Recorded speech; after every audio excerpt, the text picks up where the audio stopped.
Bienvenue à votre magazine CML chez vous. Aujourd'hui, nous avons le réel plaisir de recevoir pour vous Maître Richard Pinda, cadre au sein de l'UDPS.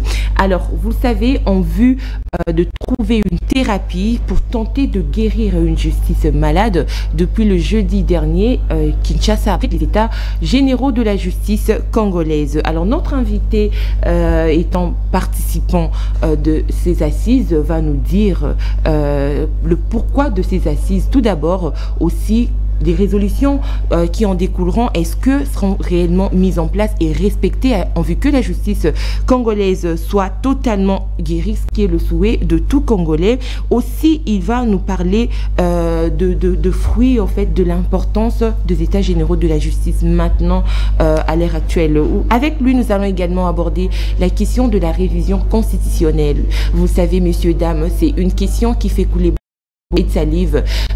UDPS, parti au pouvoir, prétendent à une révision ou changement de la Constitution, alors que d'autres classes politiques, notamment de l'opposition, trouvent que ce n'est pas opportun de parler révision de la Constitution maintenant là, du moment où le pays est confronté à plusieurs problèmes, notamment sécuritaires, économiques. Nous allons réfléchir avec lui.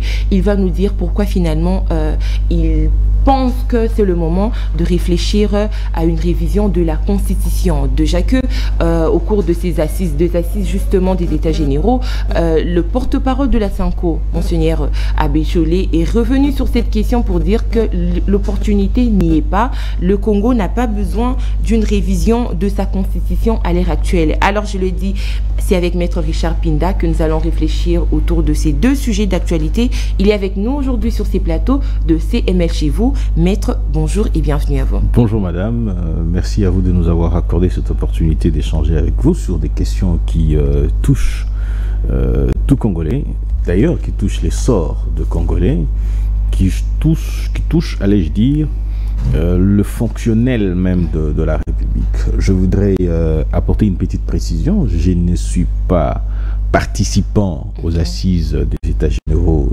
de la justice.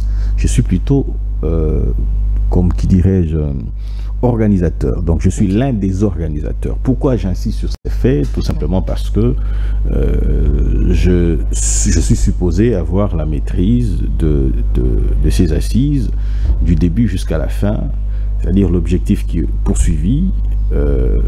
Qu'est-ce qu'on devrait faire des résolutions? Parce que vous avez soulevé la question de savoir, il y aura des recommandations qui seront, devrions-nous les appliquer ou pas du tout? Mais quelle est la forme que devront prendre ces recommandations pour que tout soit censé n'est pas ignorer la teneur de ce qui sera fait? Donc je pense qu'au long de cette émission, nous allons éclairer l'opinion et aussi, bien sûr, nous allons relever les particularités de cette énième État généraux de la justice. Vous vous souviendrez lors du discours du chef de l'État, il a dit que ce n'est pas les États généraux de la justice de plus, mais c'est plutôt un État généraux de la justice, les États généraux de la justice avec un plus. Mais ensemble, nous allons voir quel est exactement, c'est de quoi il s'agit. D'accord, merci beaucoup Maître Pinda. C'est Mpinda. Je sais que c'est Pinda aujourd'hui, vous ne m'aurez pas. Je sais que vous avez souvent tendance à revenir là-dessus. Je sais que c'est Maître Richard Pinda. Mpinda. Voilà, et c'est avec vous que je veux changer aujourd'hui. Donc, sans plus tarder, on entre dans les vifs du sujet. On va commencer avec les États généraux. C'est depuis le jeudi que ces assises se tiennent à Kinshasa, au centre financier. Alors, avant toute chose, pourquoi est-ce que déjà que vous dites être organisateur, pourquoi avoir pensé organiser les États généraux de la justice maintenant? Est-ce parce que ils se disent que la justice congolaise est malade, que vous pensez qu'au travers de ces États généraux, vous aurez une thérapie à administrer à la maladie de la justice congolaise? C'est à peu près ça, madame. Mais je vais étayer avec beaucoup plus de clarté sur cette question-là. Déjà, ce n'est pas une première. Ce n'est pas une première organisation dans ce sens-là. Vous vous souviendrez qu'en 2015, il y a eu les États généraux de la justice qui ont été organisés. Mais il y a eu, par de suite, des recommandations qui ont été prises. On parle de 350 recommandations. En principe, ces recommandations devaient être, si nécessité il y a, de les mettre comment dire, de les coucher sous forme de loi, parce qu'on ne peut pas aller se retrouver dans ces assises telles quelles, où on parle de la justice, au-dessus de la justice, où parmi les éléments de la justice, vous avez la loi. Et donc, voilà qui avait été prévu lors de ces états généraux, une évaluation de tous les 3 ans. On a procédé de 2015 à 2018 qu'une seule fois, une seule évaluation. Et donc, madame, nous arrivons au point où nous constatons que le problème de l'équité, d'une justice distributive réelle n'existe plus. Voilà pourquoi il a été initié de se retrouver avec tous les partenaires de la justice. Vous savez, lorsqu'on parle de la justice abusivement, les gens ont tendance à croire que c'est l'apanage exclusif des magistrats. Pas du tout.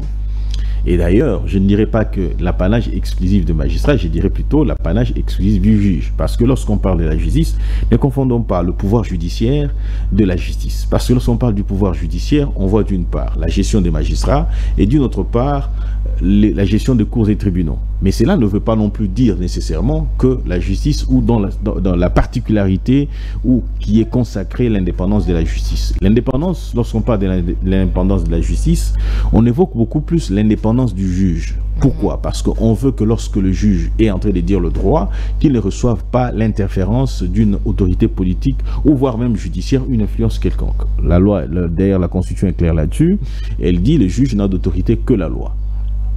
Pourquoi je relève tout ceci? Pour dire que lorsque le juge dit le droit, il y a les participants, il y a d'autres partenaires à la justice. Nous avons les avocats que nous sommes, nous avons les huissiers, le greffier, vous avez le juge, le ministère public, ainsi que le juge de siège. Le tout participe à la mission de dire le droit, laquelle mission de dire le droit est dévolue exclusivement au juge. À défaut d'un des éléments qui comparaissent, en fait, que je cite tout à l'heure ici, la justice ne pourrait pas être rendue. C'est-à-dire que si vous n'avez pas de greffier, il n'y aura pas d'audience. C'est-à-dire que le juge sera en difficulté de pouvoir lui dire. Alors, lorsqu'on voudrait parler de la corruption, il faut évoquer tous ces paramètres, tous ces partenaires dans la mission de dire le droit. Les États généraux de 2015 avaient réuni ces partenaires-là de manière précise et aujourd'hui nous avons ajouté un autre élément. Voilà l'innovation dont je faisais allusion. Voilà pourquoi le chef de l'État dit les États généraux de la justice avec un plus. Pourquoi? Parce que ici on a fait appel aux opérateurs économiques. Parce qu'ils sont tous soit... D'ailleurs, je voulais donner l'illustration de ce qu'on avait relevé de l'autre côté là-bas.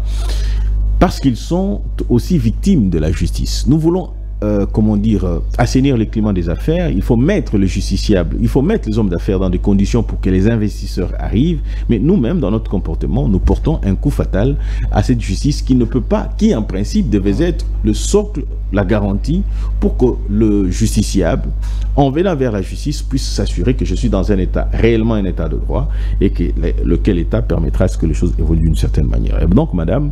Donc, cette fois-ci, les États généraux prennent toutes les couches, on va dire. Prennent toutes les couches de la société en vue de prendre des manières. En fait, je dirais que les résolutions ou les recommandations seront globales et globalisantes de manière à ce que tout le monde se retrouve dans cette innovation, dans ces différentes revisitations de loi de la République que nous allons entreprendre. Très bien. Alors, j'aimerais quand même poser cette question de savoir qu'adviennent de lois ou de recommandations de 2015. Est-ce que si et seulement si elles n'ont pas été respectées ou mises en application, celle de 2023 le sera? Madame, il y a eu une évaluation pour savoir pourquoi ça n'a pas marché. Parce qu'il y a eu 350 recommandations qui ont été prises. Nous nous sommes posé la question de savoir pourquoi ça n'a pas marché. Nous nous sommes rendus compte dans la pratique, c'est l'apanage, le principal acteur de blocage, ou l'une des faiblesses qu'on a relevées pour constater que ça n'a pas marché, c'est le pouvoir. C'est le pouvoir politique, c'est le politique. Et donc, nous avons attendu par rapport à ces assises, le politique qui devait avoir la volonté, une volonté politique extrêmement manifeste pour arriver à apporter un plus, l'a démontré. Pourquoi ici? Parce que le président de la République, sa vision d'avoir une justice fonctionnelle et une justice équitable et une justice qui permet à tout le monde de pouvoir, en deux termes beaucoup plus accentués le président de la République, dans sa vision, il veut une justice de qualité. Donc c'est-à-dire que c'est déjà une volonté politique qui a manqué d'antan aux résolutions de 2015 que nous avons aujourd'hui pour permettre à ce que... Est-ce que ce qui a manqué, c'est pas plutôt l'homme politique qui n'a pas voulu... Enfin, le problème, c'est pas au niveau de l'homme qui n'a pas voulu justement suivre la loi. Je suis d'accord avec vous, madame. Voilà pourquoi j'ai dit que c'est la volonté politique. L'homme politique... en soi, c'est qu'il est distinct. Donc, si cet homme politique ne prend pas conscience, peu importe les efforts du chef de l'État, je suis d'accord avec vous. On reviendra sur... Tout à fait. Je suis d'accord sur la volonté politique que vous définissez tout à l'heure. Donc, cette volonté politique, nous l'avons, nous la manifestons. Voilà pourquoi nous avons même résolu, à ces assises, de joindre des députés, des législateurs, pour que les recommandations qui seront sorties de là puissent trouver un écho. Mais ce ne sont que des exercices. Qu'est-ce qui rassure qu'après, ça portera de fruits? Joindre toutes ces personnes, non, je vous ai dit, à prendre part justement à ces états généraux, c'est louable, mais je vous ai dit, madame, la faiblesse des états généraux de 2015 était que l'État n'a pas accompagné. L'État ne s'est pas investi pour permettre à ce que la matérialisation de ces recommandations soit possible. À quel niveau l'État ne s'est pas investi? Financement, par exemple. Prenons par exemple, pour que la justice fonctionne normalement, il faut qu'il y ait un financement régulier. C'est-à-dire qu'il faut les frais de fonctionnement d'une autre part, il faut aussi qu'il y ait le fonds de recherche secrète, il faut aussi une prise en charge des magistrats. Prenons par exemple la prise en charge sociale des magistrats. Il faut aussi d'une autre part que le magistrat soit mis dans des conditions qu'ils peuvent refuter, rejeter la corruption. Et donc ce sont les éléments qui ont été relevés et que nous pensons aujourd'hui, avec la volonté politique manifestée du président de la République, la volonté politique manifestée du président de la République, est-ce qu'elle n'est pas tard, cette volonté? Est-ce que le chef de l'État, voulant à tout prix que la justice congolaise porte des fruits, ne devrait pas, justement par les biais de ses ministres de la justice, y commencer avec diagnostiquer la justice congolaise? Parce que là, il y a 6 ans qui sont passés et le reste des années, certes, il y a encore, je dirais, 4 ans à venir, mais les 6 ans qu'on a perdus, on pouvait aussi également, le chef de l'État pouvait aussi bien faire part de cette volonté de changer les choses. Madame, ce sont des réformes profondes que nous apportons par rapport à l'organisation, au fonctionnement de la justice de notre pays. Donc ces réformes peuvent bénéficier à tout celui qui viendra après le président Tshisekedi. Le président Tshisekedi a bénéficié des réformes qui ont été entreprises par le président Joseph Kabila. Joseph Kabila en a bénéficié aussi de Mouzé.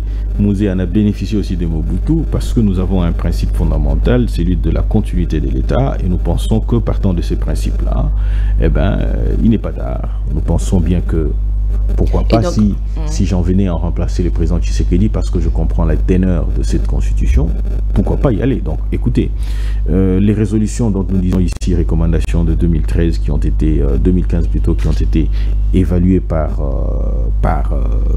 qui sont en train d'être évaluées, ce n'est pas le président Tshisekedi, ça c'est le président Joseph Kabila, et que à ce jour, ce que nous faisons, c'est évaluer, améliorer. Et donc nous disons qu'au nom du principe de la continuité de l'État, tout celui qui viendra sera à même de pouvoir évaluer et proposer mieux. Alors, selon certaines indiscrétions, ces états généraux laisseraient aussi place créeraient une sorte de zizanie entre le magistrat et le ministère de la Justice. Je ne crois pas. Je ne crois pas, parce que déjà entre le ministère de la Justice et le président, et le pouvoir judiciaire, il y a, comme on dit, il y a un pont, il y a un cadre de concertation dans lequel, écoutez, je crois bien qu'il y a eu, le ministre de la Justice l'a dit, le président du Conseil supérieur de la magistrature l'ont dit aussi, qu'il y a eu des malentendus et que c'est été dissipé. Vous vous souviendrez aussi que le président de la République, en tant qu'arbitre, en tant que garant du bon fonctionnement des institutions, les a conviés tous ensemble pour éventuellement trouver comment est-ce que, la main dans la main, on peut arriver à trouver des solutions. Et je crois que les solutions ont été trouvées. L'une des solutions qui ont été apportées, c'est qu'il faille à ce que l'on puisse accéder aux états généraux de la justice pour comment dire, pallier aux problèmes qui se posent et trouver une solution d'ensemble. Vous l'avez dit. Des solutions globales et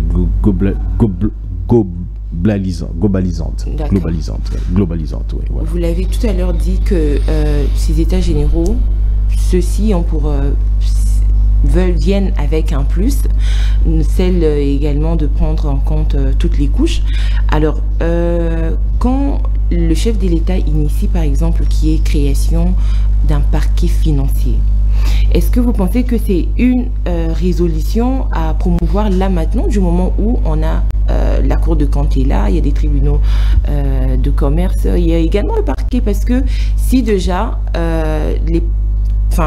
ces personnes qui devront répondre devant ce parquet financier, si et seulement si il est mis en place, n'ont pas répondu au parquet ou aux cours, disons à la Cour de compte, ça sera quoi la différence avec le parquet financier? Comment est-ce que cette fois-là, ils seront répondre devant le parquet financier, chose qu'ils n'ont pas su faire avec la Cour de compte et les parquets, autres instances judiciaires? Déjà, madame, il faut faire la part de choses.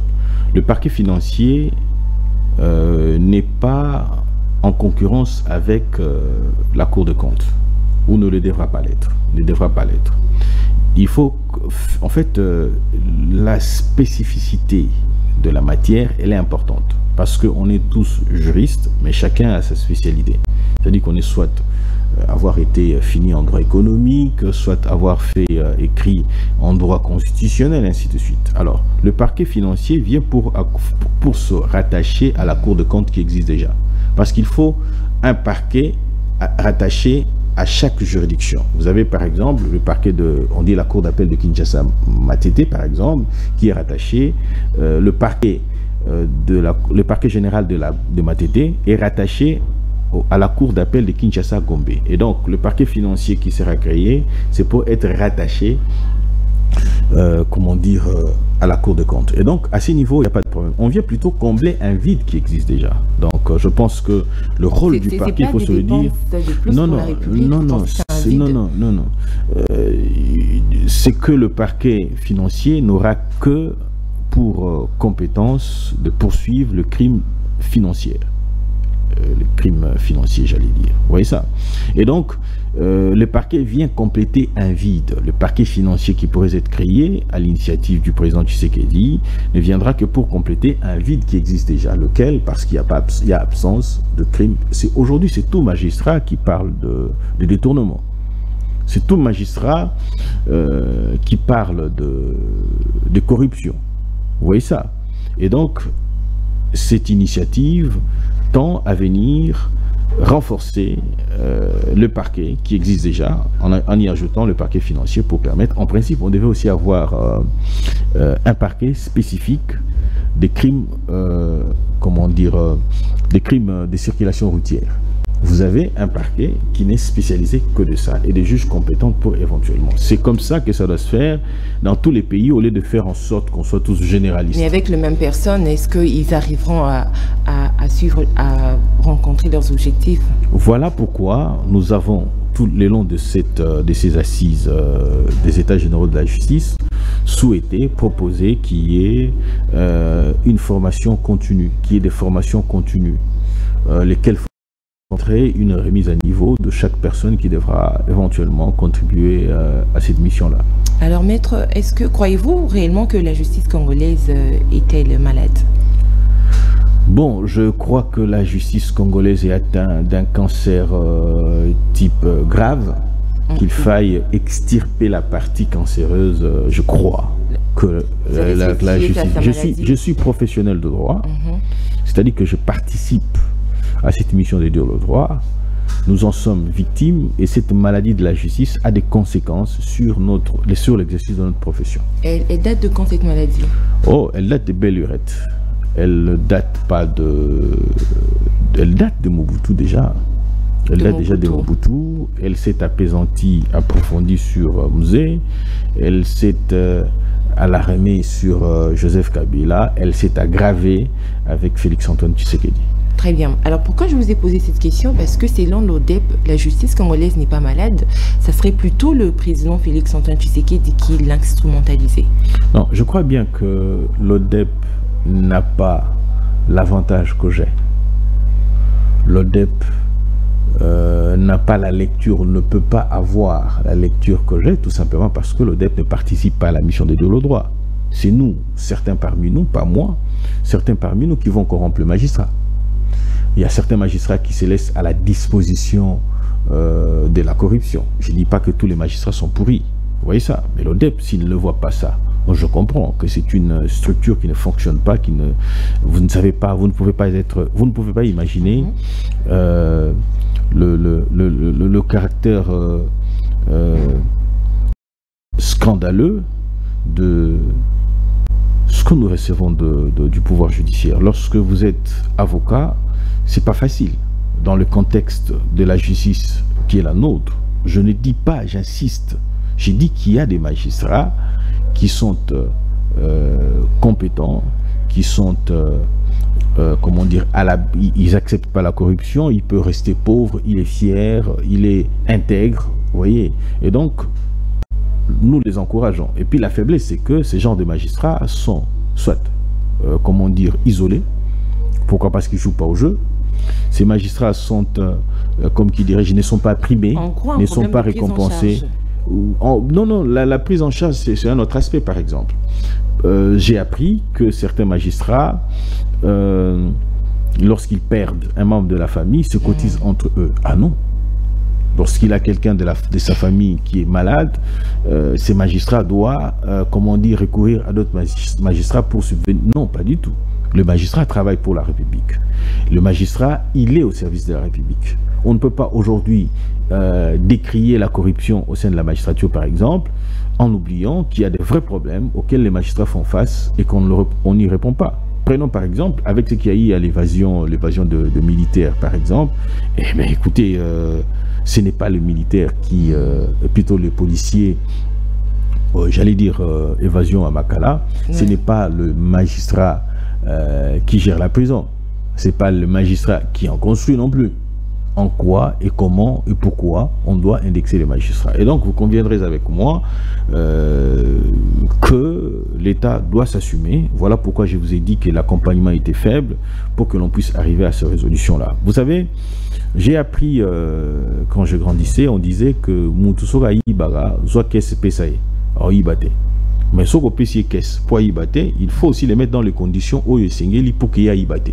Vous n'allez pas me demander, j'ai la caisse de l'État, et que vous me demandez, j'ai des enfants qui meurent de faim ou des maladies, de ne pas puiser dans cette caisse-là. Vous voyez ça? C'est-à-dire que ne faisons pas en sorte que les magistrats se disent, je vais à la magistrature pour m'enrichir, et pourtant on sait tous que quand on est fonctionnaire de l'État, on n'est pas appelé à s'enrichir. Très bien. Alors quand le chef de l'État, parlons bien d'un ministre qui est remis en cause sur sa gestion, est-ce que ça, ce n'est pas une protection de la part du président de la République? Non, mais je crois savoir que je vois où vous voulez en venir. Oui, vous voulez en venir dans le dossier Nicolas Kazadi. Exactement. Je voudrais qu'on fasse la part des choses.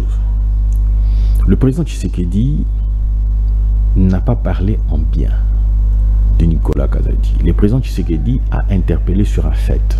Il a dit, j'ai suivi cette interview, vous parlez d'une interview qui a eu lieu Top Congo, il a dit que c'était un père de famille, il ne faut pas le jeter en pâture tel quel. Vous savez, chez nous ici... Mais ça, c'est parler en bien d'une personne. Non, non. En quelque sorte, oui. Il dit, lorsque vous le faites tel quel, ok? Mais lorsque la justice donne un avis contraire, quelle en est le sort? En fait, je voudrais expliquer ces faits. Pourquoi moi je l'ai compris? Parce que moi-même ici, j'ai été interpellé par la police, plutôt par le parquet, près la cour d'appel Kinshasa Matete, dans l'affaire qui m'opposait à Madame Amida. Le bruit qu'il y a eu lorsque cette affaire-là est née, ce n'est pas le même bruit lorsque cette affaire-là s'est achevée. Alors, posez la question de savoir quelle a été la suite réservée. Beaucoup ne vous le diront pas. Pourquoi? Parce que lorsqu'on a créé un buzz sur une question donnée, ok, ensuite, la réputation, elle est déjà partie. Un buzz créé par qui? Parce que c'était une révélation, c'était parti de l'IGF et après le parquet s'en est saisi, il y a eu convocation. Je suis dans un autre dans un aspect important de poursuite judiciaire. Il y a eu beaucoup de bruit autour de cette affaire. Il y a eu ce qu'on appelle du buzz qui avait été créé. Et par de suite, ils sont allés au parquet. Et le parquet a dit, monsieur, on ne vous poursuit plus. Lorsque vous êtes dans la rue, vous et moi savez que tout ce qu'on peut dire lorsqu'on cite le nom de Nicolas Kazadi, Eza Mouyibi. Lampadaire. Lampadaire. Il est directement identifié à ça. Vous vous attendez à ce que la justice agisse, que la justice participe à cette mission-là pour éclairer l'opinion. Mais la justice a donné un avis contraire. Mais lorsque la justice donne un avis contraire, on n'en fait plus de bruit. Le problème, c'est que quand la justice donne cet avis contraire, à quel moment? Après que le chef ait parlé? Non, il faut faire très attention. Le président de la République, c'est quelqu'un qui a des amis. Le président de la République fait partie d'une famille. Le président de la République entretient des relations avec des gens. Prenons par exemple, le cas de Nicolas Kazadi. Nicolas Kazadi ne sont pas connus avec Tshisekedi lorsque Tshisekedi est devenu président de la République. Je ne voudrais pas donner l'impression de défendre Nicolas Kazadi. Okay? Mais je voudrais seulement faire comprendre que l'avis du président de la République, lorsqu'il donne, il y a beaucoup de paramètres qu'il faut prendre en compte. Il y a beaucoup de paramètres qu'il faut prendre en compte. Ce n'est pas quelqu'un qui est dépourvu de sentiments. Ce n'est pas quelqu'un qui est loin de... En fait, il ne vit pas, il est président de la République, mais il ne vit pas dans une sphère isolée. Non, pas du tout. Il est avec tout le monde. C'est-à-dire qu'il a donné même... J'ai suivi Nicolas Kazadi. Là, vous parlez de l'intervention de Nicolas Kazadi quand il dit que le chef l'a appelé... Non, je suis en train de vous démontrer une chose. Que en droit, il y a un élément important qu'on appelle la présomption d'innocence. Ça veut dire quoi? Aussi longtemps qu'il y a un juge qui ne s'est pas prononcé, peu importe ce que dit la société, ok? Peu importe ce que pense le commun des mortels, monsieur tout le monde, ok? Cela ne peut être sanctionné que par une décision judiciaire. Voilà pourquoi nous, en droit, nous distinguons la vérité judiciaire de la vérité sociale. La société, pour eux, lampadaire, tout ce que vous voulez, c'est Nicolas Kazadi qui est voleur, qui a détourné. Des révélations de l'IGF. Non, mais vous avez suivi Nicolas Kazadi et il n'a pas été contredit là-dessus. Nicolas Kazadi vous dit de manière claire que l'IGF, il a approché le secrétaire général, j'allais dire le secrétaire général, le numéro 1 de l'inspecteur général de l'IGF qui fait du bon boulot, ça il faut se le dire. Il lui a dit, bah, écoutez, ça n'avait rien à voir avec vous. Vous voyez ça? Mais la société en a levé une option telle qu'elle. Vous voyez ça? Et la conséquence normale, c'est que le parquet qui devait statuer pour décider de poursuivre ou pas du tout. Mais le parquet n'a pas poursuivi. Il a discuté Kazadi et le procès s'est poursuivi avec d'autres ministres. Mais c'est ça en fait. Parce que selon le parquet, monsieur Kazadi n'y est pour rien. Vous voyez ça? Parce que c'est, en fait, ce que je voudrais relever, parce que vous aviez soulevé dire que non, le président de la République est intervenu, le président de la République pense que toute personne a droit à sa dignité. Toute personne a droit à préserver une image quelconque. Et si le parquet devrait dire autre chose, le parquet a dit autre chose. Mais est-ce qu'on en fait le même bruit que ce qui avait été à l'époque où on l'indexait? Mais le problème à ce niveau, c'est que les Congolais se disent que pourquoi le chef il n'intervient que quand il s'agit, quand on hausse le ton. D'abord c'était avec Vital Kamerhe, le chef est passé pour laver Kamerhe et après Kamerhe a quitté et là le chef intervient encore. Donc quand vous dites qu'il est c'est un humain d'abord. Le président de la République, ne donnez pas l'impression d'être, je ne suis pas dans les émotions. Oui, le président de la République est une personne qui a droit à une opinion. Malgré que l'opinion du président de la République est perçue d'une certaine manière, mais le président de la République a droit à une opinion. Le président de la République n'a jamais dit, est-ce que vous savez que le dossier, si vous dites que le président a lavé Kamerhe, est-ce que vous savez que le dossier Kamerhe est toujours en cours? Est-ce que vous le savez? Mais le fait de passer, de dire que Kamerhe, c'est un bon et toutes ces choses-là... Non. Après, il dit, lui, le président de la République a droit à une opinion. Il a droit à croire que Vital Kamerhe, c'est quelqu'un de correct. Et moi, j'ai le droit à une opinion. Je ne pense pas qu'il soit correct. Mais vous l'avez vous-même dit qu'il s'agit quand même de l'opinion d'un chef de l'État, d'un président de la République. Je suis d'accord. Tout le regard est braqué là-dessus. Je suis d'accord. Voilà. Je suis d'accord avec vous. Le président de la République a droit à une opinion. Il dit Vital Kamerhe est honnête. Mais ça n'engage que le président de la République. Moi, je dis le contraire. J'ai dit, je ne suis pas d'accord. Je ne pense pas qu'il soit honnête. Je pense pas qu'il soit correct. A quitté le dossier. Enfin, après Kamerhe libéré, après l'intervention du chef de l'État. Non. La procédure. Je vous ai dit une chose. Non. Avec Kamerhe, avec Kazadi aujourd'hui. Faisons la part des choses. Le président a dit ce qu'il pouvait dire. Est-ce que ça a estompé complètement les poursuites contre Kamerhe? Pas du tout. Tout simplement parce que le dossier de Kamerhe a été, le parquet est allé en pourvoi en cassation pour casser la décision qui a été rendue pour insuffisance de cause et insuffisance de preuve, libéré pour insuffisance de preuve. Ce qui démontre à suffisance que le dossier n'a jamais été clos. C'est-à-dire qu'à tout moment ça peut rebondir. Prenons le cas, le cas de Lampadaire et consorts. La question n'est pas celle de qui, mais la question est celle de quoi. Qui, c'est-à-dire qui a fait quoi, pour qui l'on poursuit? Non, pas du tout. Parce que ici, on a parlé de Nicolas Kazadi et le parquet a pris une option. Le parquet a levé une option contraire à ce que l'opinion disait. Ça, c'est d'abord un fait. Deuxièmement, quoi? Mais il faut qu'il y ait des poursuites. Il faut que ça continue. La preuve en est que aujourd'hui, il y a certains d'autres ministres qui sont partis vers le cours des tribunaux et qui répondent de leurs responsabilités. Mais pensez-vous qu'à quel niveau? Est-ce que Nicolas Kazadi, en étudiant le procès ou le dossier, vous pensez qu'il méritait d'être acquitté ou disculpé? Non. Abandon de poursuite tout simplement à ce niveau-là, parce que, oui, disculpé, on peut le dire comme ça, parce que il n'est pas encore devant un juge, déféré devant un juge. Ouais. Je voudrais tout simplement dire qu'à ce stade ici, je vous mentirais, je mentirais à l'opinion en disant que j'avais une maîtrise de ce dossier-là. Je n'en ai pas. Je me réfère aux faits. C'est-à-dire qu'il y a eu la clamère qui a entraîné ces poursuites, et par de suite, il y a une décision de parquet qui dit, écoutez, on ne le poursuit pas. Voilà, c'est un peu de ça. Très bien, merci beaucoup. Alors, messieurs, dames, je rappelle que vous êtes en train de suivre CML chez vous, votre magazine sociopolitique. Aujourd'hui, nous sommes en train de réfléchir sur les états généraux, quid des états généraux de la justice congolaise, on va dire de 2015 aujourd'hui 2023. Comment est-ce que les choses, qu'en est-il des résolutions qui seront justement mises en place après ces assises? Et nous allons aussi également aborder la question de la révision de la Constitution, parce que les réactions continuent de tomber de partout.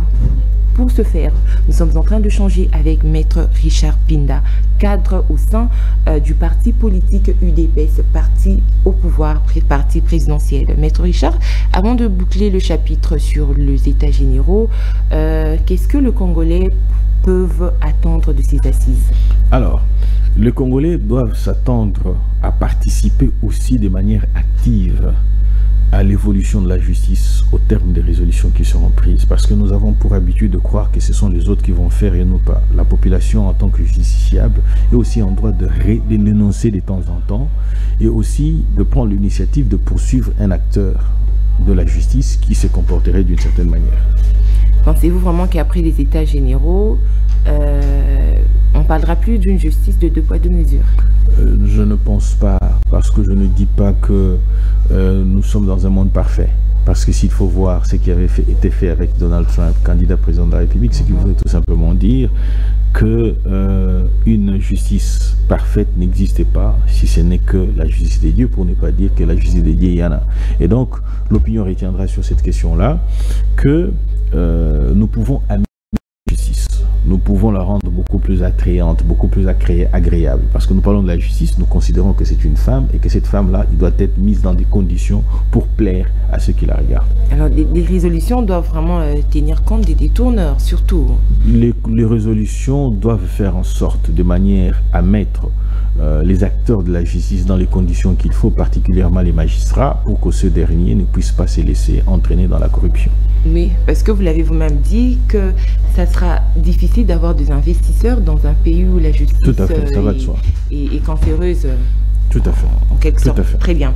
Donc, on va prendre le changement, enfin, la prétendue révision ou changement de la Constitution. Déjà, vous parlez de quoi, vous, l'UDPS? Une révision? Non, je ne tiendrai pas le discours. Je ne tiendrai pas les discours de l'UDPS. Okay. Je voudrais tenir mon discours.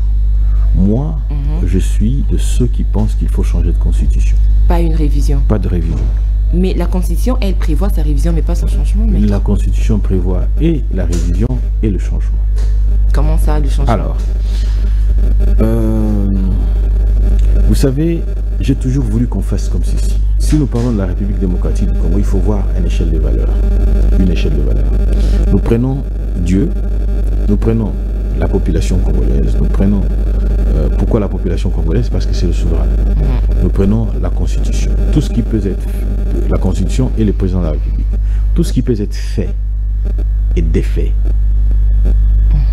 doit obligatoirement passer par le suffrage, le souverain primaire. Lorsque vous lisez l'article 5 de la Constitution, on dit la souveraineté nationale appartient au peuple. C'est le peuple qui est le boss.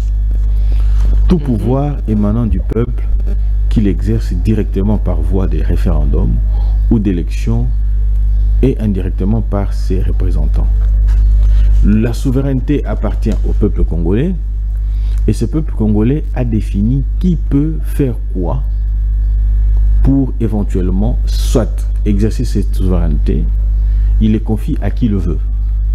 Maintenant, je voudrais qu'on fasse la part de choses parce que dans l'opinion, il y en a de ceux qui disent oui, il faut modifier ou changer la Constitution. Il y en a de ceux qui disent non, il ne faut pas modifier, il ne faut pas modifier ni changer de Constitution. Est-ce que les teneurs de oui ont-ils le droit de le faire? Évidemment. Qu'est-ce qu'ils doivent faire? Ils doivent mobiliser davantage l'opinion pour que cette dernière puisse éventuellement aller dans son sens. Ceux qui disent qu'il ne faut pas toucher à la Constitution, il ne faut pas changer de Constitution, ils n'ont pas non plus tort. Ils doivent à leur tour mobiliser davantage pour que le peuple, parce que le peuple est constitué de ceux qui disent non et de ceux qui disent oui. Maintenant, il faudrait les départager au cours d'un référendum. Le référendum est prévu par la Constitution, donc la possibilité de pouvoir s'exprimer sur oui ou non, sur changement ou pas du tout, c'est à ce niveau-là. Voilà pourquoi j'ai dit, la Constitution a prévu aussi les mécanismes de changement. Mais est-ce que l'opportunité, il y en a? L'opportunité, il y en a. L'opportunité, il y en a. Je vous prends à titre illustratif. D'abord, du point de vue de la Constitution. Lorsque vous lisez l'article 220, vous voyez, vous lisez l'article 220, l'article 220 de la Constitution dit ceci, je lis, la forme républicaine de l'État, le principe du suffrage universel, la forme représentative du gouvernement, le nombre et la durée des mandats du président de la République, l'indépendance du pouvoir judiciaire, le pluralisme politique et syndical ne peuvent faire l'objet d'aucune révision constitutionnelle. Mais lorsque vous lisez l'article, oui, selon votre entendement, parce que ça ne l'est plus, je vais vous le démontrer ici. Lorsque vous lisez le premier alinéa, ligne 2, on dit le nombre et la durée du mandat du président de la République. Mais c'est quoi la durée? C'est quoi le nombre de mandats du président de la République? Vous lisez l'article 114, d'abord 70. 70 dit ceci, le président de la République est élu au suffrage universel direct pour un mandat de 5 ans, renouvelable une seule fois. Ici, on a donné le nombre de mandats et la durée du mandat. On dit 5 ans renouvelable une fois. C'est-à-dire que vous avez un mandat, un premier mandat et un deuxième mandat, et vous avez par de suite la durée qui est de 5 ans. 5 ans. Je vais vous poser une question. N'oubliez pas que c'est le deuxième mandat, on évolue, on réfléchit ensemble. D'accord. Je vais vous poser, laissez-moi revenir là, tel quel. Alors, je réfléchis avec vous en disant, le deuxième mandat du président Tshisekedi, le président Kabila, allais-je dire, a commencé en 2011. Elle s'est achevée en 2023. En 2018. De 2011 à 2018, ça fait 7 ans. Vous êtes d'accord avec moi? Vous êtes d'accord avec moi? Parce que vous les politiques, s'en sont mêlés. Il y a eu violation de l'article verrouillé 220 qui parle d'une durée de 5 ans. Et maintenant, tout celui qui vient au pouvoir, tout celui qui accède à la magistrature suprême n'a pas besoin de modifier la Constitution pour rester au pouvoir au-delà de 5 ans. Pourquoi? Parce qu'il y a une jurisprudence, un cas, j'aime bien dire, pour faire comprendre mieux, il y a un cas pratique, un antécédent qui existe. Ce qui voudrait dire que s'il arrive aujourd'hui au pouvoir, il dit, eh ben, je veux aller jusqu'en, prenons Tshisekedi, il dit, je vais aller jusqu'en 2029 ou en 2030. Qui va le lui interdire? Parce qu'il va vous brandir ses dispositions. Non, mais, il va vous dire... Mais si, il peut toujours être retenu... Par qui? Par le peuple. Non. Il va opposer au peuple sa volonté. Parce que le peuple a permis à Kabila de faire 7 ans. Vous voyez ça? Je veux en venir pour dire l'opportunité. Lorsque vous ouvrez cette question-là, cette brèche-là, c'est-à-dire qu'avec ce genre de questions, nous risquerons de manquer cette opportunité-là. Lorsque vous lisez l'article 74 de la Constitution, il est dit, les présidents de la République est élu les présidents de la République élus entrent en fonction dans les 10 jours suivant la proclamation des résultats définitifs de l'élection présidentielle. Ok? Nous avons un arrêt de la Cour constitutionnelle, l'arrêt de 2015, qui dit le président de la République reste en place jusqu'à l'organisation des élections. L'installation. Non, pas l'installation. C'était en interprétation de l'article 70 pour dire installation, et pourtant là, cet article était déjà défini et interprété par l'article 74 qui parlait de 10 jours. On est allé au-delà. Et d'ailleurs, cet arrêt de la Cour constitutionnelle dit il reste en place jusqu'à l'organisation des élections. Nous pouvons arriver en 2018. C'est Tshisekedi qui gère les finances de l'État. En 2028. Nous pouvons arriver en 2028. C'est Tshisekedi qui est le patron de l'argentier de la République. Il fait dire à l'argentier, il dit, Monsieur Fomba, allez dire à la population, nous n'avons pas d'argent. Qu'est-ce que vous faites à ce moment-là? Il dit, nous sommes en difficulté, nous n'avons pas d'argent, nous ne saurons pas organiser les élections. Qu'est-ce que vous faites à ce moment-là? La population va se dire dans la rue, non, l'argent est ici, vous mentez, ainsi de suite. Vous ne saurez pas le prouver. Et c'est fondant sur cette disposition-là, Tshisekedi peut rester au pouvoir indéfiniment parce que cet arrêt de la Cour constitutionnelle ne définit pas la durée. Il dit reste en place jusqu'à l'organisation des élections. Maintenant, l'opportunité ici, c'est quoi? L'opportunité, c'est l'occasion de bien faire. Tshisekedi doit quitter le pouvoir en 2028. Il a l'opportunité de bien faire pour que celui qui viendra après lui ne puisse pas profiter des 7 ans de Kabila, ne puisse pas profiter de la durée indéfinie qui est prévue dans l'arrêt de la Cour constitutionnelle.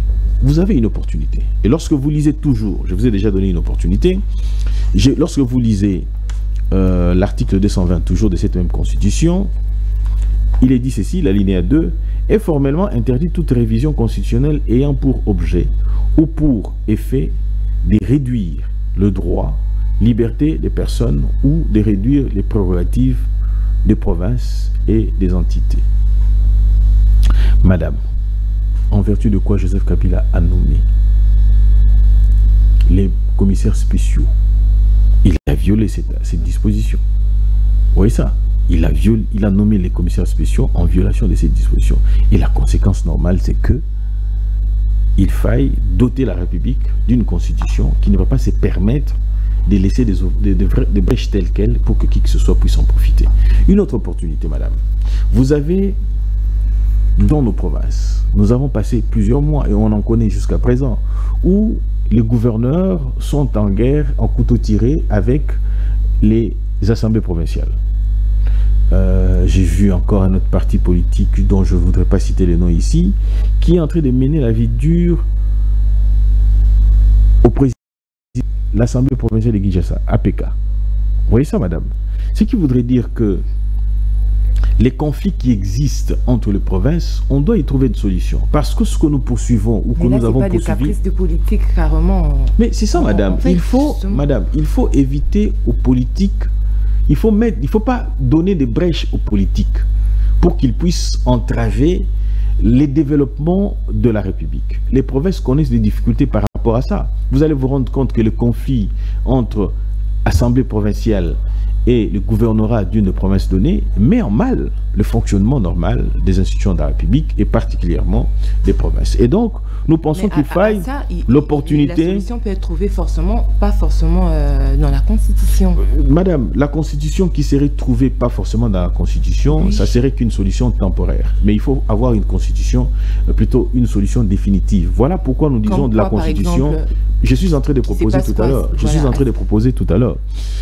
Nous pouvons avoir une assemblée générale, une assemblée provinciale qui existe, et cette assemblée aurait pour prérogative de ne contrôler que les actions du gouvernorat, non pas de les déchoir, parce que ce dernier aurait été nommé par le président de la République. En vertu du principe du parallélisme de formes et de procédures, l'assemblée peut contrôler et mettre à la disposition des instances de la République, et le président de la République décide sur le sort. Mais là, ça serait un danger, ne le voyez-vous pas? Parce que l'Assemblée provinciale peut facilement déchoir un gouverneur pour raison d'incompétence.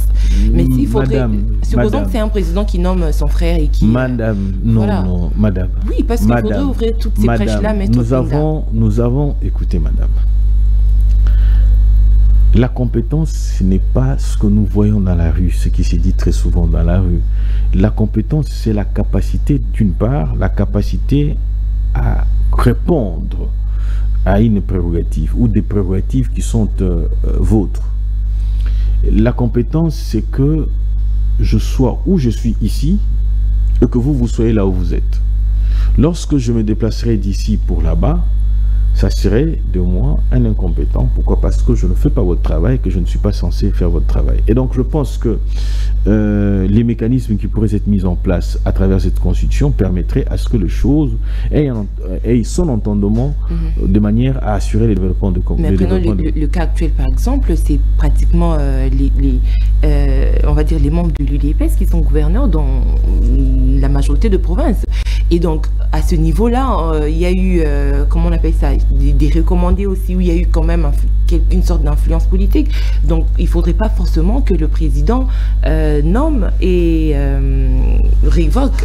Parce que là, par exemple, il peut instruire aussi aux assemblées provinciales. Non, il ne peut pas instruire. Le président de la République ne peut pas instruire selon l'actuelle constitution. Il ne peut pas. Il ne peut pas instruire le SG du parti qui est au pouvoir, de l'UDPS, parce que selon certaines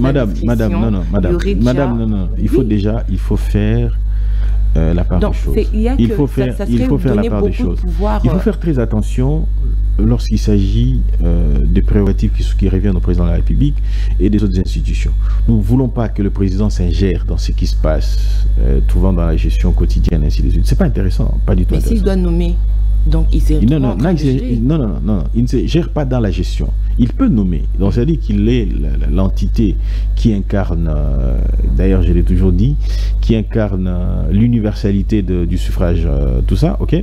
Et par conséquent, il peut nommer. Il est investi de ce pouvoir parce que la Constitution le voudrait ainsi, mais il ne doit pas s'ingérer dans la gestion. Il ne faut pas oublier une chose. Le président de la République, il est membre de l'exécutif, mais il n'est pas membre du gouvernement appelé à la gestion quotidienne de cette institution ou de répondre de manière régulière. Encore un autre élément.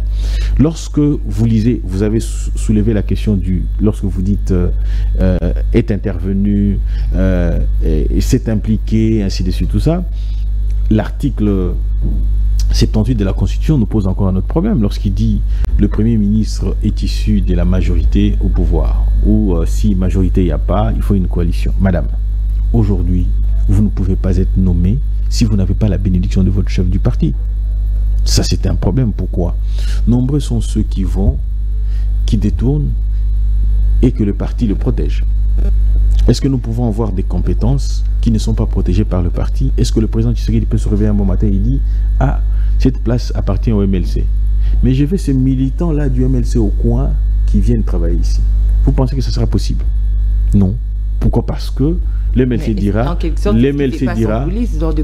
c'est ce que j'ai dit. J'ai dit que la Constitution prévoit. Donc aujourd'hui, c'est pas forcément le problème. Il n'est pas forcément au niveau de la Constitution. Madame, parce que là, prenons l'exemple de la majorité actuelle et comment, de la façon dont les concertations Madame, se font dérouler. Vous pensez que je ne suis pas assez compétent? Vous pensez que je ne suis pas assez compétent ou que je ne sois pas assez intelligent pour ne pas accéder à une fonction donnée? ou qu'on ne me nomme pas Premier ministre, ou qu'on ne me nomme pas président de l'Assemblée nationale. Alors là, et que l'on veuille, madame, président de la République. Non, madame, pas du tout. Oui. Qu'on veuille prendre Mbosso comme deuxième vice-président de l'Assemblée nationale ou Vital Kamerhe, parce que ces gens-là ont évolué, ils ont été ce qu'ils ont été. Dans ces pays, ils ont dû jouer un rôle. Est-ce qu'on ne pouvait pas les remplacer par d'autres personnes? Et la Constitution bloque. Pourquoi? Parce que la Constitution prévoit à ce que celui qui devra diriger, être Premier ministre, doit être sorti d'une majorité. Mais c'est une façon d'équilibrer le pouvoir. Non, madame. Vous équilibrez le pouvoir avec qui? Ou aujourd'hui, vous ne pouvez pas critiquer votre autorité morale, sinon il vous fait partir de... Il fait une autre proposition pour que vous quittiez. Mais ça reviendra au même si le pouvoir, si le chef, si ce pouvoir-là devrait pas du tout. À ce moment-là, on aura le même comportement, les mêmes habitudes qu'on avait avec les secrétaires généraux, et là maintenant, ça sera avec les présidents. Pas nécessairement. Pourquoi? Parce que le président de la République se sentirait beaucoup plus libre de démettre et de nommer qu'il veut, qu'il pense être compétent pour exercer une fonction. Je vous prends par exemple aujourd'hui, nous parlons de la révision constitutionnelle. Ok?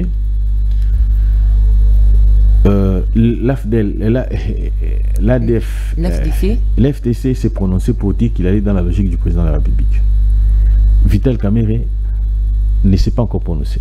Quant à savoir s'il ira dans le sens du président de la République, je ne le pense pas. Mais ici, si on touchait directement Vital Kamerhe, vous allez vous rendre compte que ce sont son parti qui va se retrouver dans la rue. C'est, comment dire, on demandera au parti, les partis vous dira c'est notre quota, il faut envoyer quelqu'un d'autre, mais personne ne pourra aller tel quel. Et alors, en fait, je voudrais que l'on puisse arrêter d'être esclave ou être forcément dépendant de regroupements politiques et des partis politiques pour faire exprimer sa volonté de pouvoir gérer. Je vous ai posé une question de savoir, est-ce que vous pensez que je sois compétent ou incompétent, ou que je ne sois pas assez intelligent pour exercer une fonction du gouvernement, par exemple, ou administrateur? Rien ne vous rassure que le choix du président aussi, et seulement si c'est lui qui avait le pouvoir, ce serait posé aussi sur vous. Je suis d'accord avec vous, mais je vous pose par rapport au cas actuel avec la constitution actuelle. Donc, pour dire que même s'il faudrait procéder de cette façon-là, il pourrait toujours qui se lèveront pour dire madame, le chef a beaucoup de pouvoir, un peu comme avec Mobutu, Roi Soleil. Je vais vous dire une chose. Je vais vous dire une chose. Je vais vous dire une chose pour ne pas paraître contradictoire. Ce ne sera pas le cas parce que de manière claire, on aurait défini la durée du mandat d'un président de la République, on aurait défini la durée de l'investiture, on aurait défini les prérogatives de province et on se serait, comment dire, organisé de manière à ce que nul ne puisse toucher tout cela. Et donc j'en viens par rapport au pouvoir. Un autre élément, par exemple, vous savez, nous avons des relations dans un régime bicaméral comme le nôtre. Nous avons des relations, comment dire, belliqueuses, si on peut dire ça, parce que le Congolais c'est compliqué, parce que la cohabitation d'ailleurs dans la Constitution n'est pas prévue, la coalition seule prévue, mais lorsqu'il faut trouver une coalition, nous avons connu des conflits qu'il y a eu entre le président Tshisekedi et son premier ministre Samaluko et Ilunkamba, vous voyez ça. Et donc ce sont des éléments qu'il faut éviter. Comment il faut les éviter? Mais pourquoi pas avoir un régime présidentiel où le président de la République, lorsqu'il commet des il répond directement au Parlement, à l'Assemblée nationale ou au Congrès si vous voulez bien.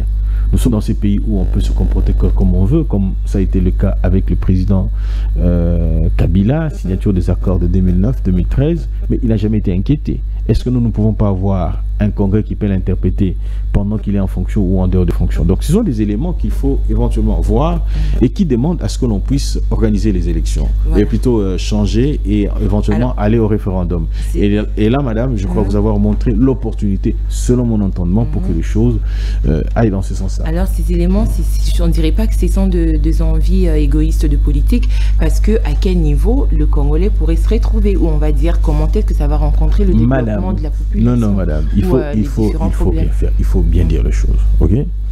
Le politique a pour mission la conquête du pouvoir et se maintenir au pouvoir le plus longtemps possible. Si les intentions étaient celles-là, je suis bien d'accord qu'il en soit ainsi, parce qu'il faut se le dire à un moment donné, le maintien au pouvoir le plus longtemps pouvoir, la conquête du pouvoir, c'est, comment dire, le petit déjeuner de chaque politicien, que ce soit ceux qui sont dans l'opposition, qui sont donc à ces niveaux-là, je ne pense pas qu'il y ait des problèmes. Je pense plutôt qu'il faut faire en sorte que les choses évoluent d'une certaine manière pour permettre à ce que la République puisse avancer, tout simplement. Comment est-ce que un régime présidentiel préfère avancer? Ou parlons plus du développement d'ailleurs de la population, parce que le Congolais, c'est ce qui... Lorsque j'évoque, excusez-moi de vous interrompre, voilà madame, pourquoi lorsque j'évoque l'opportunité d'ailleurs de cette révision. Les gens, madame, lorsque j'évoque, vous savez, il faut faire très attention et très attention avec certains politiciens qui sont à la solde. D'ailleurs, cette question a été soulevée hier lorsqu'on se retrouve aux assises pour parler des églises de réveil. L'Église n'est pas appelée à, comment dire, à prendre parti. Vous voyez ça? L'Église est appelée à accompagner les institutions de la République pour l'amélioration des vies de jeunes. Je voudrais, vous savez, c'est comme je le dis, pouvons-nous prendre l'abbé Chollet comme étant un modèle, ou l'Église catholique de manière générale, et ce sont des modèles de gestion? Comment voulez-vous, parce que nous parlons aussi, excusez-moi s'il vous plaît. Non, attendez un peu. Laissez-moi évoluer. Laissez-moi évoluer s'il vous plaît. Rappelez-vous, madame, madame, entre nous soit dit. Je me pose la question de savoir, si on offrait un véhicule, on offrait de biens à l'abbé Chollet, pensez-vous qu'il continue de tenir le même discours? Mosengo était catégorique, puis à son âme. Mosengo était catégorique. Oui, vous n'allez pas demander. Vous n'allez pas demander.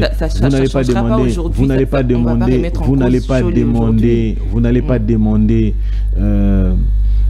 à Mosengo de revenir d'entre les morts. Sinon, non, tout le monde va fuir. Non, c'est pour dire que Chollet également pourrait refuser. Donc, on ne mettra pas les intentions de dire qu'il a préféré un véhicule. Allez voir. Mais oui, Ambongo l'a fait. Et il a jeté des fleurs. Non, attention. Non, attention. C'est pas comme ça.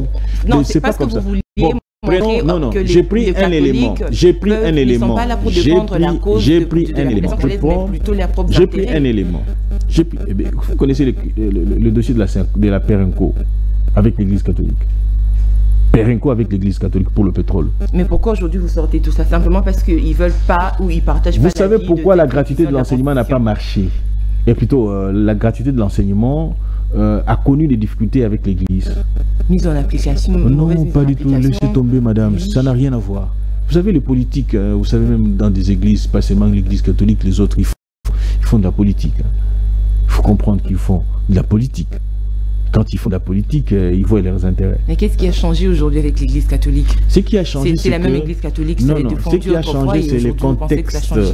Ce qui a changé, c'est les contextes. Les contextes que l'on avait dans le temps où on marchait avec l'Église catholique, nous défendions les mêmes valeurs.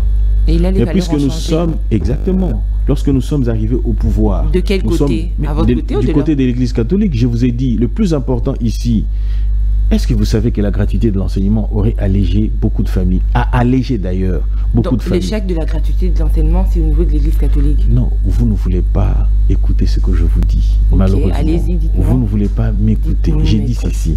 Est-ce que vous savez que la gratuité de l'enseignement a déchargé beaucoup de familles, a permis à beaucoup de familles de porter le peu d'argent qu'ils avaient vers d'autres besoins ou d'autres enfants qui sont à l'université et consorts? Pourquoi? Parce que l'Église catholique payait plus, faisait payer plus aux enfants, aux parents. Vous voyez ça? Cette pratique-là ça permettait à ce que les enseignants soient bien payés.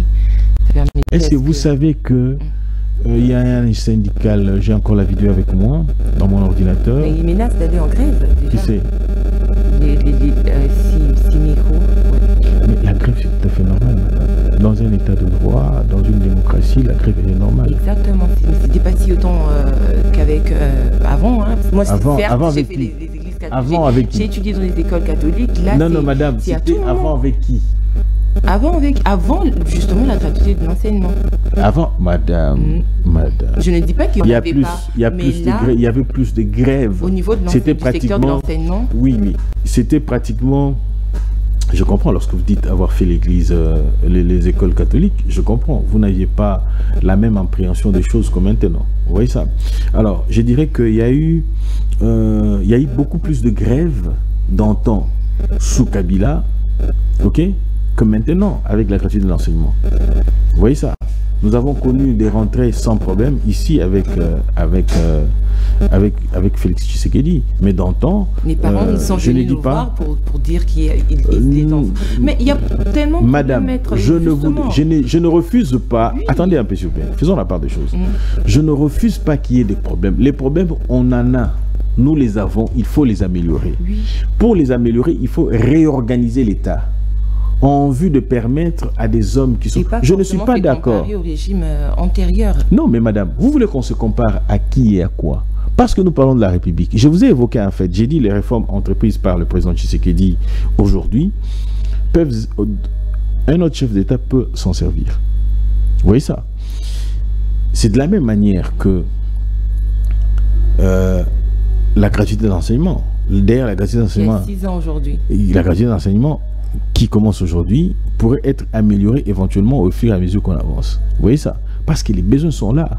Les besoins sont réels, ils sont là, il faut les aborder. J'ai dit qu'il y a encore des problèmes. Nous parlons de la prise en charge des magistrats, par exemple. Il faut la prise en charge même sociale des enseignants. Et donc, ici, lorsqu'on parle de la prise en charge sociale et sanitaire, par exemple, il y a des mécanismes qui sont pris en compte. Par exemple, aujourd'hui, nous parlons de la couverture santé universelle. Et lorsque vous suivez, lors de l'intervention du ministre de la Santé, il a évoqué la question de la caisse de solidarité qui peut permettre à ce que tout Congolais accède aux soins. Donc, il y a des réformes profondes qui sont prises, qui sont mises en moule pour permettre à ce que l'on puisse améliorer le quotidien des Congolais et assurer son développement. Est-ce que vous pensez qu'un Congolais qui a une condition de vie améliorée, stable, penserait à ce qu'il y ait une révision de la Constitution? Madame, un Congolais qui a une vie assez stable, et s'il penserait à la révision, mais il serait complètement encore davantage éclairé. Parce qu'il se serait préoccupé pour savoir qu'est dit la Constitution réellement, qu'est-ce qu'il faut éventuellement faire en sorte. Parce que je vais vous prendre beaucoup d'illustrations si on était resté dedans pour vous démontrer la nécessité de ce changement de Constitution. Parce que là, certes, ils iront en référendum pour voter le oui et le non, est-ce qu'ils en ont... ils sont prêts pour le faire ou ils seront la tête à ça? Madame, oui, allez-y, parce que ils seraient préoccupés par... sa condition sociale. Pas du tout, madame. Lorsque vous suivez, d'ailleurs c'est ça votre travail d'informer, lorsque vous êtes devant la télé, il y en a de ceux qui suivent, qui regardent les émissions. Et je pense qu'à travers les émissions que vous organisez, les si belles émissions comme Semel Show. Et quand il n'y a pas du courant, c'est pas Semel Show, c'est Semel chez vous. Semel chez vous, excusez-moi. On fait pas du show, on analyse je comprends. Je comprends. Semel chez vous. Nous pensons que vous permettez à l'opinion de pouvoir s'éclairer davantage. Vous dites qu'il n'y a pas de courant, vous avez le méga qui sont là. Et ils n'ont pas d'argent pour recharger. Non, arrêtez, madame. Bah, c'est quand même $1. $1, c'est pas peu. $1, on s'achète un pain plutôt que de recharger. $1 ne vous rassasie pas. Vous savez, madame, partout ailleurs, l'information coûte cher et l'information demande à ce que l'on puisse... L'urgence ne serait pas d'abord de résoudre les différentes questions sécuritaires. Je vous ai dit, il faut réorganiser l'État. On réorganise l'État pour aborder toutes les questions. Et d'ailleurs, un autre élément de l'opportunité, l'UDPS a dit non à cette constitution. Vous pensez que l'UDPS serait logique avec lui-même de ne pas changer de constitution? En 2005, nous avons dit non. Et nous avons dit, lorsque nous serons au pouvoir, nous allons changer de constitution. Mais pourquoi vous avez dit non à Joseph Kabila? Nous avons dit non à Joseph Kabila qui voulait se pérenniser. Joseph Kabila, problème, alors que ça pouvait être une opportunité pour directement soulever les différentes faiblesses. Je disais, madame, de sorte qu'il faut pouvoir ce débat. Joseph Kabila voulait se pérenniser indéfiniment au pouvoir. Mais qu'est-ce qu'il ne vous dit pas? Que dans cette constitution que l'on dit, c'est lui qui a été déjà candidat. Mais qu'est-ce qui ne nous dit pas que Félix Tshisekedi voudrait aussi se pérenniser? Tshisekedi vous a dit que c'est là. Non, est-ce que tu sais que... Est-ce que tu sais... Je vais prendre le propos de nombreux qui disent de Tshisekedi que c'est un jouisseur. Il aime s'amuser. Quelqu'un qui aime bien s'amuser, qui jouit, c'est tel que les autres le disent. Ok, jouisseur, amuseur, tout ce que vous voulez, ainsi de suite, ça. Vous pensez que cette personne-là ne voudrait pas se débarrasser de cet encombrement? Si ce qu'ils disent est vrai. Vous voyez ça? C'est qu'il voudrait tout simplement dire que je pense que se maintenir au pouvoir par des moyens n'aurait ressemble pas à Tshisekedi. Mais pourquoi seulement c'est au deuxième mandat que ces questions sont évoquées? Madame, pourquoi pas? Non, mais il y a eu 5 ans avant. De vous à moi. Oui, mais... De vous à moi. Mais parce que ça commence à devenir une habitude. Quand un chef de l'État est à son deuxième mandat, la question sur la révision de la Constitution est évoquée. Non, mais madame, de son changement. il fallait pour le président Tshisekedi... Pas 5 ans. Attendez, on lui dira... Au premier mandat, on lui dira non, non, parce que vous avez dit qu'en 2005, déjà que vous n'étiez pas d'accord par rapport à cette constitution. C'est ce que je suis en train de dire. Donc, une fois pouvoir en 2015, exactement, exactement. C'est ce que j'ai dit. C'est ce que j'ai dit. Il y fallu que le président Tshisekedi expérimente l'existence de cette constitution pour vous dire quoi? Pendant 5 ans. Pourquoi pas? Pourquoi pas, madame? Et pendant 5 ans, qu'est-ce que la constitution lui a empêché de faire? Pendant 5 ans. Vous savez que le conflit FCC-Cash nous a pris 2 ans. Vous êtes d'accord avec moi? Là, c'est ce qui se... Non, en fait, madame, oui. C'est l'article 78 de cette constitution. Ça nous a pris 2 ans. Et ces 2 ans-là, la population n'a fait que subir. Maintenant, il faut éviter ce genre de choses-là. Il faut refaire une nouvelle constitution qui nous éviterait tout ça. Oui, ça. Il peut partir tranquille sans forcément aborder cette question de la révision, tant que son bilan est parfait. Madame, non, madame, oui. Madame, voilà. C'est quoi le souci? Je vous ai dit, je vous ai démontré. Le président, il veut laisser une constitution. Je vous ai dit, avec une conscience correcte, on ne peut pas laisser les différentes griefs. Pour retourner à l'Arabie Saoudite, je vous ai démontré ici l'article 220 qui est massacré, qui a été massacré. Il y a un ami qui me dit cette constitution, s'il faut voir l'état de violence qu'elle a subi, en tout cas même Dr Mukwege, qui est le réparateur de femmes, si on devait prendre cette constitution comme étant une femme, il serait dans l'incapacité de pouvoir y remédier. Mais en 5 ans, qu'est-ce que le président n'a pas pu faire ou disons que qu'est-ce que le président n'a pas pu faire? L'essentiel de son action, l'essentiel de son action. Lorsqu'à un moment donné... L'essentiel de son action. Exactement. Laissez-moi évoluer et je vais vous démontrer. Lorsque le président Tshisekedi se retrouvait en difficulté sous FCC-Cash, le président Tshisekedi a évoqué la possibilité d'initier certains projets, ok, avec ses conseillers. Vous savez ce qu'a été la réaction de l'opinion? Qu'il aurait violé la Constitution. Et ces projets-là n'ont pas évolué considérablement. Vous voyez ça? Tout simplement parce que la Constitution ne lui donnait pas un certain nombre d'attributions. Voilà pourquoi il ne pouvait pas s'ingérer dans la gestion quotidienne. Vous voyez ça? Et donc, madame, vous conviendrez avec moi que la nécessité y est, l'opportunité y est pour que les choses s'entendent. Et les profils des acteurs, pensez-vous que il faudrait aussi madame, le profil, ces débats? Pourquoi pas? Parce que je crois faire partie de cette commission-là. Je crois que les choses... Ça ne sera pas que composé de l'UDPS. Déjà que jusque-là, le silence des alliés, ça inquiète un peu. Non, les silences des alliés, certains se sont déjà prononcés. Je vous ai cité le nom de Bati Lukwebo. Oui. Exact. Un seul sur un... Ne vous en faites pas. Non, nous avons d'autres alliés. Il a parlé de nous avons d'autres alliés tels que... ils sont nombreux. Hormis ceux qui ne se prononcent pas. Je parle de l'Union sacrée. Il y a beaucoup d'autres alliés qui se sont prononcés. Ici, je crois que vous faites allusion, comme vous l'avez dit à l'entame de votre émission, de Vital Kamerhe et de Jean-Pierre Bemba. Ils vont se prononcer. S'ils vont aller dans notre sens, tant mieux. S'ils ne vont pas dans notre sens, bon, tant pis pour eux. Donc, continuons notre bon nombre de chemins. Très bien. Alors, c'était Semel chez vous, messieurs, dames. Merci de votre confiance et de votre fidélité à ce magazine sociopolitique. Je le dis, c'est avec Maître Richard Pinda que nous avons abordé la question sur la révision ou non de la Constitution congolaise. Quant à lui, d'abord, étant congolais, il trouve que l'opportunité, il y en a, nécessité également. À vous, cher peuple, de décider également. Alors, Maître Richard Pinda, je vais vous poser une dernière question aussi, je pense, sur cette question.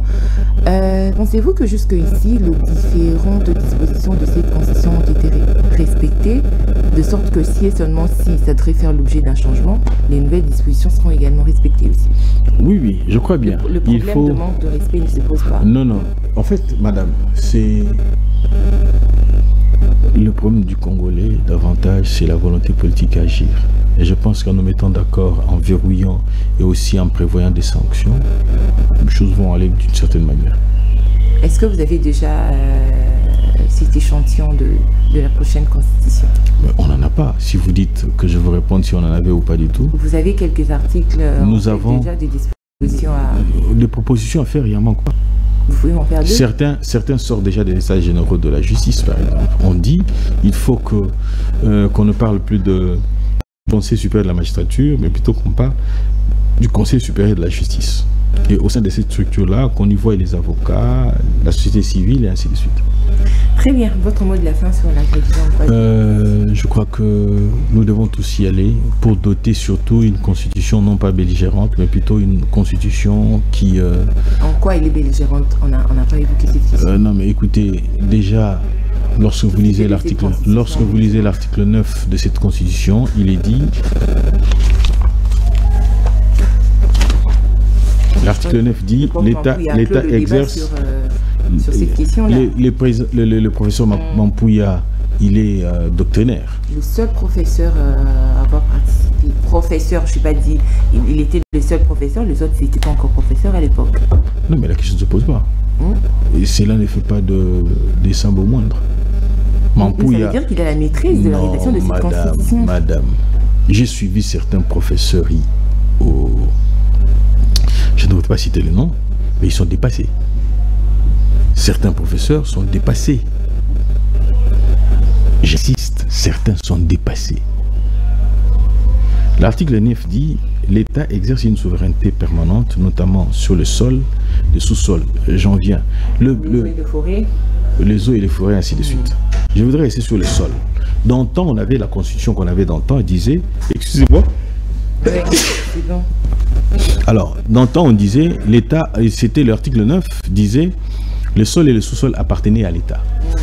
C'est là où l'État était dans l'incapacité de pouvoir exercer sa souveraineté. La souveraineté, c'est quoi? C'est la capacité à pouvoir exercer certaines fonctions qui reviennent à certains services publics, entre autres la sécurité. Prenons le cas de Bunagana, qui aujourd'hui a 2 ans, sous contrôle du M23. Et l'exercice de la souveraineté par l'État congolais ne peut être exercé là-bas. Quel est le sort de ces territoires-là? Au terme de la Constitution, ces territoires ne nous appartiennent plus, appartiennent à ceux qui exercent la souveraineté. Et la faiblesse, c'est au niveau de la Constitution ou de dirigeants? Madame, c'est ce qui est dit ici. C'est ce qui est dit ici. Mais ce n'est pas la Constitution qui a permis à ce que ces terres soient... La Constitution soit une brèche, non. La Constitution ici, c'est une brèche qui est ouverte. Donc tout celui qui veut faire la guerre à la République démocratique du Congo ne pourrait que s'en servir. C'est tout simplement ça. Ce sont des choses qui faillent élaguer. C'est là que votre mot de la fin? Oui, c'est ça mon mot de la fin. Très bien, merci beaucoup. Alors, merci à vous de nous avoir suivis. Nous sommes pratiquement arrivés à la fin de notre magazine. C'était 1 heure du temps d'échange, voilà, sur des questions d'actualité, sur des questions brûlantes de l'heure. Alors, c'est un plaisir de recevoir Maître Richard Pinda, cadre au sein de l'UDPS, sur ce plateau de CML chez vous. Merci, Maître, pour vos différentes analyses. Merci à vous, Madame, de nous avoir reçus. Merci à vous également de nous avoir suivis. On se retrouve demain pour le second numéro de votre magazine. D'ici là, restez branchés au programme de votre chaîne CML Télévision. Et merci à l'équipe technique qui a concouru à la réalisation de cette émission. Au revoir.